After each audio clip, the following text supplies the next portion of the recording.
The UK housing market isn't just cooling. In some pockets, it is absolutely freezing over. While the media tells you about a soft landing, smart investors are tracking double-digit price drops in major urban centers right now. We are witnessing a financial exodus that hasn't been seen since 2008. If you buy in the wrong postcode today, you could be underwater by tomorrow. But if you know where to look, you might just find the deal of the decade. Let's uncover the truth. But before we get started, be sure to subscribe to our channel and ring the bell to get notified about our latest videos. Number 10. Aberdeen's energy crisis. We begin at number 10 with the Granite City, Aberdeen. Once the oil capital of Europe, it is now becoming a graveyard for property valuations. The aggressive 2026 windfall taxes on fossil fuel giants have finally decimated the local rental market. High-earning contractors have left, leaving luxury flats empty and landlords desperate. It's a classic supply glut scenario. Prices here are down 8% year-on-year, and the renewable energy sector simply isn't filling the housing void fast enough.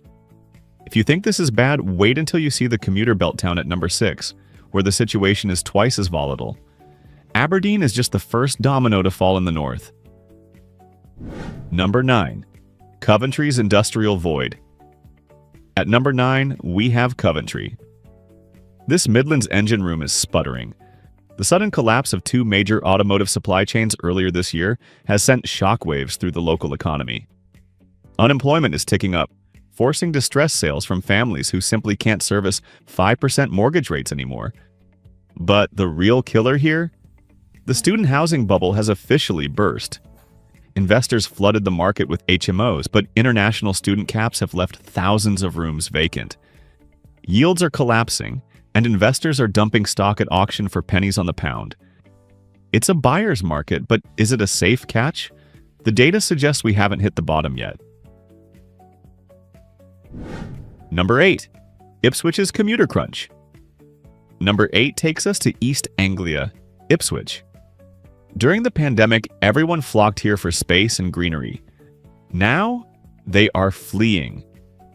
The 2026 rail fare hike was the final straw for hybrid workers. A season ticket now costs a small fortune, destroying the London wage Ipswich living arbitrage. We are seeing a massive inventory spike of 3-bedroom semi-detached homes as ex-Londoners try to rush back to the capital. Sellers are slashing asking prices by £30,000 just to get viewings. But hold your nerve, because the city at number 4 is facing a similar exodus, but for a much more terrifying structural reason that no one is talking about. Number 7. Portsmouth's coastal erosion. Coming in at 7 is Portsmouth. It's not just the tide rising here, it's the insurance premiums. New flood risk mappings released this year have made vast swathes of coastal property uninsurable for standard mortgages. Cash buyers are the only ones left in the game, and they are demanding aggressive discounts. We are seeing properties linger on Rightmove for 180 days plus. But it's not just the water. The naval dockyard downsizing has removed a crucial layer of economic stability. First-time buyers are terrified to commit, paralyzing the bottom of the chain. If you can't insure it, you can't sell it.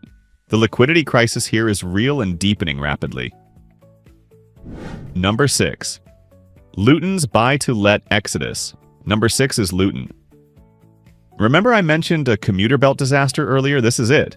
Luton was the darling of the buy-to-let investor for a decade. Now it's a fire sale. The new renters reform provisions have spooked landlords into mass exiting. The market is absolutely flooded with ex-rental stock that needs significant refurbishment to meet new EPC C ratings. Landlords can't afford the upgrades, so they are dumping assets. Prices have corrected by 12% in 6 months. It is a bloodbath for anyone who bought at the 2022 peak. But don't get comfortable, because as we move into the top 5, we leave the commuter belts and hit major regional powerhouses. Number 5. Birmingham's council bankruptcy. Into the top 5 with Birmingham. The hangover from the council's effective bankruptcy is finally hitting property values hard. Council tax has hiked the maximum amount for 3 years running, yet services are non-existent. The streets are dirty, bins aren't collected, and buyers are voting with their feet. The second city premium has evaporated.